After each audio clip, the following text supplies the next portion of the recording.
لا إله إلا الله محمد رسول الله لا إله اعوذ باللہ من الشیطان الرجیم بسم اللہ الرحمن الرحیم۔ آج ہم آپ کو ملکہ بلقیس اور اس کے تخت کے بارے میں بتائیں گے، اور اس سے پہلے ہم آپ کو حضرت سلیمان علیہ السلام کا تعارف کروائیں گے۔ حضرت سلیمان علیہ السلام حضرت داؤد علیہ السلام کے بیٹے تھے۔ آپ علیہ السلام کا سلسلہ نسب حضرت یعقوب علیہ السلام کے واسطے سے حضرت ابراہیم علیہ السلام کے ساتھ جا ملتا ہے۔ حضرت سلیمان علیہ السلام کا ذکر قرآن مجید میں کئی جگہ پر موجود ہے، جس کی فہرست یہاں پر درج ہے۔ سورۃ انعام، سورۃ انبیاء، سورۃ سبا، سورۃ نمل اور سورۃ بقرہ اور سورۃ صاد میں آپ کا ذکر موجود ہے۔ حضرت سلیمان علیہ السلام بڑی قوت اور شان و شوکت کے مالک تھے۔ آس پاس اور دور دراز کے تمام بادشاہوں کے دلوں پر آپ کے نام سے ہیبت طاری ہو جاتی تھی، اور آپ علیہ السلام کے دربار کا یہ عالم تھا کہ کسی کو آپ علیہ السلام کی طرف نظر اٹھا کر دیکھنے کی جرأت نہ ہوتی تھی۔ آپ علیہ السلام نے صرف انسانوں پر ہی حکومت نہیں کی، بلکہ جنات، انسان، حیوانات، پرندے، چرندے اور ہوا پر بھی حکومت کی۔ آپ علیہ السلام کی بہت سی بیویاں تھیں، اور بہت سے بادشاہوں نے اپنی اپنی لڑکیاں آپ کے نکاح میں دے رکھی تھیں، اور آپ علیہ السلام کو اپنی دامادی میں لے لیا تھا تاکہ ان کی حکومت بھی قائم رہے۔ جن لڑکیوں نے آپ سے نکاح کیا ان میں فرعون مصر کی لڑکی بھی شامل ہے، اور ملکہ بلقیس بھی آپ کے عقد میں آئیں۔ حضرت داؤد علیہ السلام کے بعد حضرت سلیمان علیہ السلام ان کے جانشین بنے۔ آپ کو خدا کی طرف سے نبوت کے ساتھ حکومت بھی عطا کی گئی تھی۔ آپ حاکم وقت بھی تھے اور بھولے بھٹکوں کے لیے روحانی پیشوا بھی تھے۔ جب آپ کو حکومت سونپی گئی تو اس وقت آپ کی عمر صرف اور صرف 22 سال تھی۔ ان کی حکومت نہایت مستقل طور سے شروع ہوئی تھی۔ ہم ارد گرد کے بادشاہوں سے جزیہ لیا کرتے تھے۔ آپ لوگوں کو توحید کی دعوت دیتے اور غم زدہ کی مدد بھی کیا کرتے تھے۔ آپ کی حکومت بڑی شان و شوکت والی تھی۔ مفسرین نے لکھا ہے کہ حضرت سلیمان علیہ السلام کے وزیر اعظم برقیہ آپ کے سامنے ہیرے جواہرات سے آراستہ کرسی پر بیٹھا کرتے تھے۔ 4000 علماء آپ کے دائیں طرف اور 4000 بائیں طرف کھڑے رہتے تھے۔ اسی طرح 4000 جن اور پریاں بھی آپ کے دربار میں حاضر رہتی تھیں۔ یہ سب لوگ صبح کی نماز پڑھ کر دربار میں آتے اور زوال آفتاب تک سلطنت کے امور میں مصروف رہتے تھے۔ حضرت سلیمان علیہ السلام انہیں اپنے فرمان لکھواتے، رپورٹیں اور شکایتیں سنتے اور نہایت مستعدی کے ساتھ کام لیتے تھے۔ حضرت سلیمان علیہ السلام کی کرسی ہاتھی کے دانت کی تھی، اور چاروں طرف اس کے سونے کی کھجوروں کے درخت بنے ہوئے تھے، جس کے خوشے بھی موتیوں کے تھے۔ اس کرسی کے پہلے درجے پر دائیں جانب 2 درخت صنوبر کے سونے کے تھے، بائیں طرف 2 سونے کے شیر بنے ہوئے تھے، اور کرسی کے دونوں جانب انگور کی سنہری بیلیں تھیں جو کرسی کو ڈھانپے ہوئے تھیں۔ ان کے خوشے بھی سرخ موتیوں کے تھے۔ کرسی کے اعلیٰ درجے پر سونے کے 2 شیر بنے ہوئے تھے۔ حضرت سلیمان علیہ السلام جب کرسی پر آتے تو دونوں شیر حرکت کرتے۔ آپ کے سامنے تمام قاضی سردار بیٹھتے اور فیصلے صادر فرماتے تھے۔ ایک مرتبہ حضرت سلیمان علیہ السلام کا دربار لگا ہوا تھا۔ تمام انسان، حیوان، چرند، پرند، جنات سب دربار میں حاضر تھے، مگر ایک ہدہد جو ایک قسم کا پرندہ تھا وہ غیر حاضر تھا۔ حضرت سلیمان علیہ السلام کو جب ہدہد کی غیر حاضری کا پتہ چلا تو آپ علیہ السلام سخت ناراض ہوئے اور فرمایا کہ ہدہد نے آخر اپنی غیر حاضری کی کوئی خاص وجہ نہ بتائی تو میں اس کو سخت سزا دوں گا اور اس کو ذبح کر دوں گا۔ اتنے میں ہدہد حاضر ہو گیا۔ آپ علیہ السلام نے ہدہد سے فرمایا، تم کہاں تھے؟ تو ہدہد نے جواب دیا، اے اللہ کے نبی، میں نے ایک ایسی سلطنت دیکھی ہے جہاں ایک ملکہ حکومت کرتی ہے، اور وہاں کے باشندے سورج اور چاند کی پرستش کرتے ہیں اور اس کی پوجا کرتے ہیں۔ یوں تو سارے پرندے حضرت سلیمان علیہ السلام کے تابع فرمان تھے، لیکن آپ کا ہدہد خدمت گزاری میں اور تابع داری میں بہت مشہور تھا۔ اسی ہدہد نے آپ علیہ السلام کو ملکہ سبا یعنی ملکہ بلقیس کے بارے میں خبر دی تھی کہ وہ ایک بڑے تخت پر بیٹھ کر سلطنت کرتی ہے اور بادشاہوں کے شاہانِ شان جو سامان ہوتا ہے وہ سب اس کے پاس موجود ہے، مگر وہ اور اس کی قوم ستاروں کی پوجا کرتے ہیں، یعنی سورج اور چاند کو اپنا خدا مانتے ہیں اور اس کی عبادت کرتے ہیں۔ اس خبر کے بعد حضرت سلیمان علیہ السلام نے بلقیس کے نام ایک خط لکھا اور آپ علیہ السلام نے ہدہد سے کہا یہ خط لے کر جاؤ، پھر ان سے الگ ہو کر دیکھ لو کہ وہ کیا جواب دیتے ہیں۔ چنانچہ ہدہد یہ خط لے کر گیا اور ملکہ بلقیس کی گود میں اوپر سے پھینک دیا۔ ملکہ بلقیس نے اپنے ارد گرد لوگوں کو اکٹھا کیا اور خط کو پڑھا، جس میں لکھا تھا بے شک میری طرف ایک عزت والا خط ڈالا گیا ہے، بے شک وہ سلیمان کی طرف سے ہے، بے شک وہ اللہ کے نام سے ہے جو نہایت رحم کرنے والا ہے۔ یہ کہ مجھ پر بلندی نہ چاہو اور اگر دن رکھتے میرے حضور حاضر ہو۔ تو ملکہ بلقیس نے اپنے لوگوں سے مشورہ کیا تو انہوں نے اپنی طاقت کا مظاہرہ کرتے ہوئے فرمایا حضرت سلیمان علیہ السلام سے جنگ کا ارادہ ظاہر کیا۔ تو اس وقت عقل مند ملکہ نے وزیروں کو سمجھایا کہ جنگ مناسب نہیں ہے، کیونکہ جنگ سے شہر ویران ہو جاتے ہیں اور باشندے ذلیل ہو جاتے ہیں۔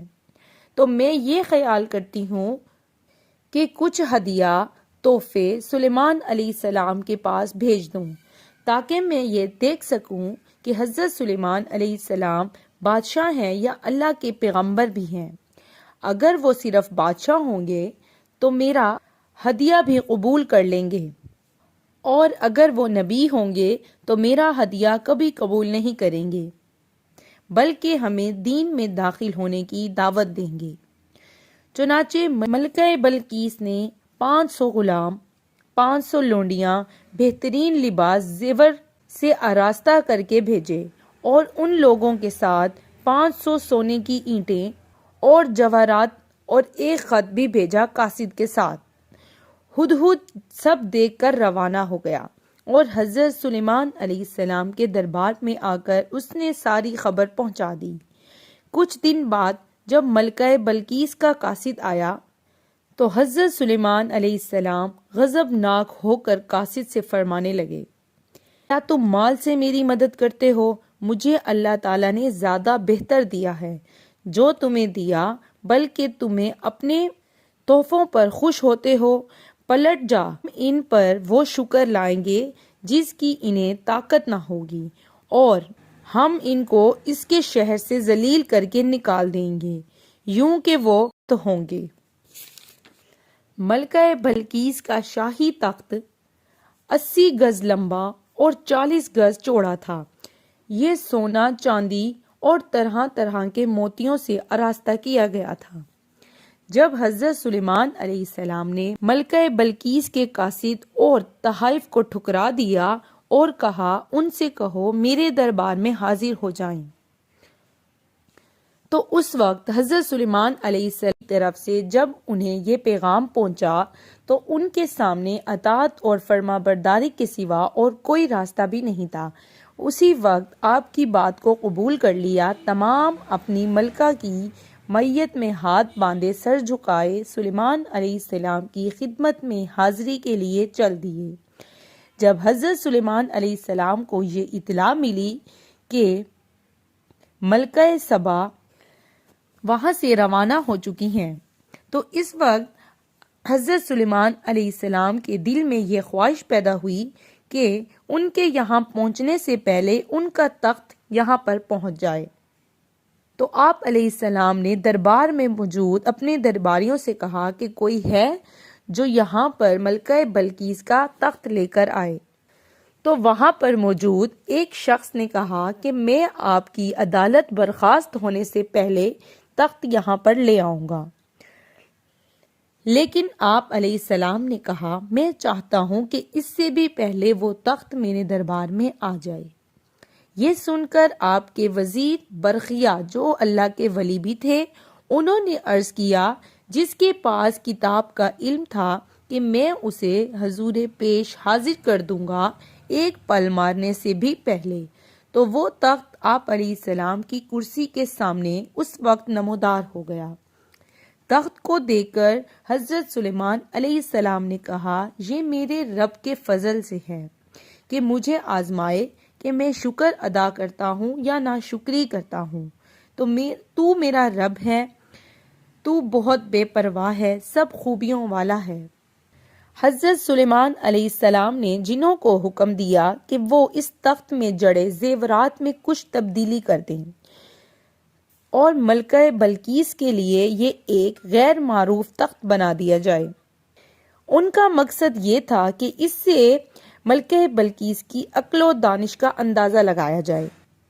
قرآن مجید کی سورۃ نمل میں اللہ تعالیٰ ارشاد فرماتے ہیں یہ بلقیس کی فطانت اور کمال عقل مندی کا ثبوت تھا، کیونکہ اس کے نزدیک یہ وہ تخت نہیں ہو سکتا تھا، کیونکہ وہ تو اسے پیچھے سرزمین یمن میں چھوڑ آئی تھی، اور یہ بات اس کے وہم و گمان میں بھی نہیں آ سکتی تھی کہ کوئی بھی یہ کارنامہ سر انجام دے سکتا ہے کہ اتنی مسافت سے اتنا بڑا سا تخت تھوڑی سی دیر میں ارض بیت المقدس میں حاضر کر دے۔ حضرت سلیمان علیہ السلام نے بلقیس کی آمد سے پہلے جنوں کو یہ حکم دے رکھا تھا کہ شیشے کا ایک محل تعمیر کیا جائے اور اس کا فرش اس انداز سے بنایا جائے کہ نیچے پانی چلتا ہوا نظر آئے، محل کی چھت بھی شیشے کی ہو اور فرش کے نیچے پانی میں مچھلیاں اور دوسری آبی جانور چھوڑ دیے جائیں۔ جب یہ محل تعمیر ہو چکا تو بلقیس بھی آ پہنچی۔ حضرت سلیمان علیہ السلام اسی محل میں تخت پر جلوہ فروز ہوئے اور حکم دیا کہ ملکہ اس کے ایاں مملکت کو پیش کیا جائے۔ سورۃ نمل کی آیت نمبر 44 میں اللہ تعالیٰ فرماتے ہیں جب بلقیس نے اس بلوری فرش کو دیکھا تو سمجھی کہ گہرا پانی ہے، اس لیے دونوں پنڈلیوں سے کپڑا اٹھا لیا۔ حضرت سلیمان علیہ السلام نے فرمایا یہ پانی چمکدار محل ہے، اس کا فرش بلور کا بنا ہوا ہے جس کی وجہ سے آپ کو یہ پانی نظر آ رہا ہے۔ بلقیس کی آنکھیں کھل گئیں، باس نے وہاں پر موجود اپنا تخت دیکھا تو یہ فوراً سے پہچان گئی کہ یہ اس کا تخت ہے، اور اس کی آنکھیں کھلی کی کھلی رہ گئیں کہ اتنی جلدی اس کا تخت یہاں کیسے آ گیا۔ تب انہوں نے خداوندی میں عرض کیا اے رب العالمین، میں آج تک اپنے آپ پر ظلم ڈھاتی رہی ہوں، میں حضرت سلیمان علیہ السلام کے معبود اللہ رب پر ایمان لاتی ہوں۔ ملکہ بلقیس اسی وقت اللہ تعالیٰ پر ایمان لے آئیں اور مسلمان ہو گئیں۔ پھر حضرت سلیمان علیہ السلام نے ان سے نکاح کر کے ان کو اپنے ساتھ محل میں رکھ لیا۔ اس سلسلے میں ہدہد نے جو کارنامے سر انجام دیے جو یقیناً حضرت سلیمان علیہ السلام کے معجزات میں سے ہے۔ میرے محترم عزیزو، میں امید کرتی ہوں کہ آپ کو میری یہ ویڈیو پسند آئی ہوگی۔ مزید ایسی ویڈیوز دیکھنے کے لیے ہمارے چینل کو سبسکرائب کریں اور بیل آئیکن کو پریس کر دیں تاکہ ہماری نئے آنے والی ویڈیو آپ کو مل سکے۔ دعاؤں میں یاد رکھیں، زندگی رہی تو نئی ویڈیو کے ساتھ حاضر ہوں گی۔ تب تک کے لیے خدا حافظ۔ اللہ پاک آپ سب کا نگہبان۔